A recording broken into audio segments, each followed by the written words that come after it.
Demand measurement and forecasting. Information collected from the market helps the organization to estimate the future consumption patterns and hence can also help in production planning and operations.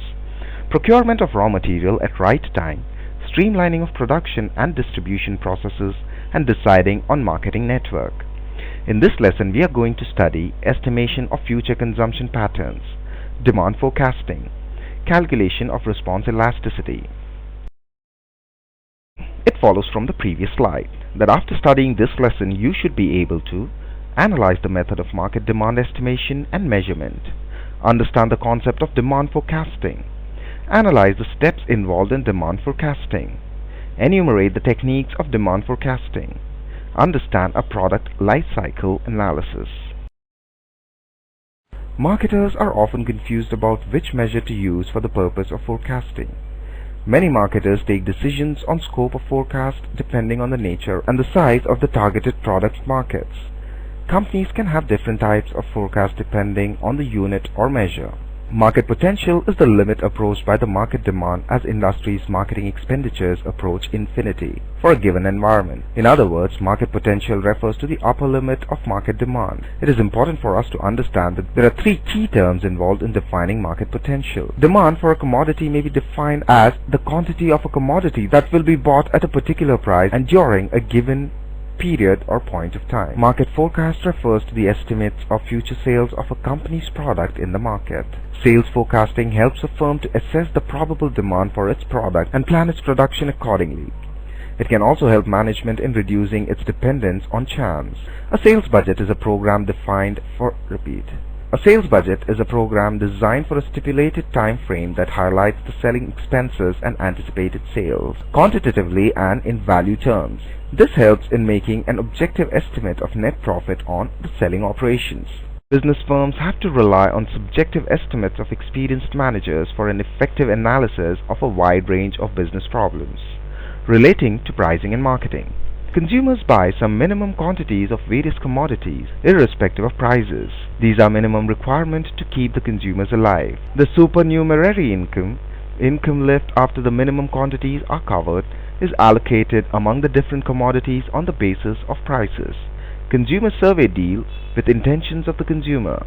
They help in demand estimation. Statistical techniques combined with control experiments provide reliable estimates of the demand function. Estimated demand function has an edge over theoretical demand function. It not only explains the factors influencing the market as well as the direction of their effects, but also the magnitudes of such effects. Thus, managers and decision makers prefer the estimated demand function to its theoretical counterpart.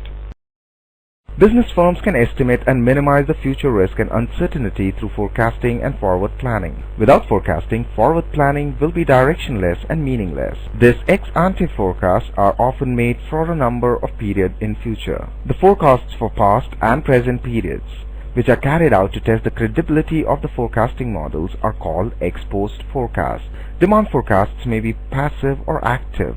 The former predicts the future demand by extrapolating the demand of the previous year in the absence of any action by the firm. 8 major characteristics can be identified with forecasting method. To identify key characteristics of a good demand forecasting method, they are time horizon, level of detail, stability, pattern of data, type of model, cost, accuracy, ease of application. Demand forecasting is a scientific exercise. It has to go through a number of steps. These steps present a systematic way of initiating, designing, and implementing a forecasting system. To begin with, the economist should be clear about the use of forecast data and how it is related to forward planning by the firm. Depending upon its use, the economist has to choose the type of forecast: short run, active or passive, conditional or non-conditional, etc. The important consideration is the nature of product or service for which we are attempting a demand forecast. We have to examine carefully whether the product is a consumer good or a producer good, perishable or a durable. Depending on the nature of the product and nature of forecast, different determinants will assume different degree of importance in different demand functions. In addition, it is important to consider socio-psychological determinants, especially demographic, sociological and psychological factors affecting the demand. In an analysis statistical demand function, it is customary to classify the explanatory factors into trend factors, cyclical factors, seasonal factors, and random factors. An analysis of factors is especially important depending upon whether it is the aggregate demand in the economy, or the industry's demand, or the company's demand, or the company's demand which is being predicted. Choice of method is a very important step. The economist has to choose a particular technique from among various techniques of demand forecasting depending upon the nature of the product. The data is collected to make the forecast. In some cases, it may be possible to use more than one method. However, the choice of method should be logical and appropriate, as accuracy to a great extent depends on this choice. The choice itself demands a number of factors: the degree of accuracy required, reference period of the forecast, complexity of the relationship postulated in the demand function, available time for forecasting exercise, availability of data, size of cost budget for the forecast, etc. There are various methods for testing statistical accuracy in a given forecast. Some of them are simple and inexpensive. Others are quite complex and difficult. This testing is needed to avoid, reduce the margin of forecasting error, and thereby to improve the decision making. The absolute level of forecasting error is equal to the difference between the actual value and the forecast value. The importance of selecting the right demand forecasting method can be overstated. However, the choice is complicated, because each situation might require a different method. Management should be aware of the factors favoring one method over another in a given demand forecasting situation. In some cases, managers are interested in the total demand for the product or services. In other circumstances, the projection may focus on the firm's probable market share. Some important methods of forecast are shown here on the screen. Under survey method, surveys are conducted about the intention of consumers, opinion of experts, or of market. Under census survey, all consumer experts markets are surveyed. When taking sample survey, a selected subset is surveyed, and through study, inferences are drawn. Statistical method make use of historical data as a basis of extrapolating quantitative relationships to arrive at the future demand patterns and trends. The data may be analyzed through econometric models. Projecting demand for a new product is different from the other established product. This requires an intensive study of the economic and competitive characteristics of the product. It also requires probing the mind and resources of the customers through surveys. Forecasting methods needs to be tailored to the particular product. Many products generally have a characteristic known as perishable distinctiveness. This means that a product is distinct when it degenerates over the years into a common product. The innovation of a new product and its degeneration into a common product is termed as the life cycle of a product. The forecaster should identify the phase of the product cycle of a product. Under test marketing, the product is introduced in selected areas, often at different prices.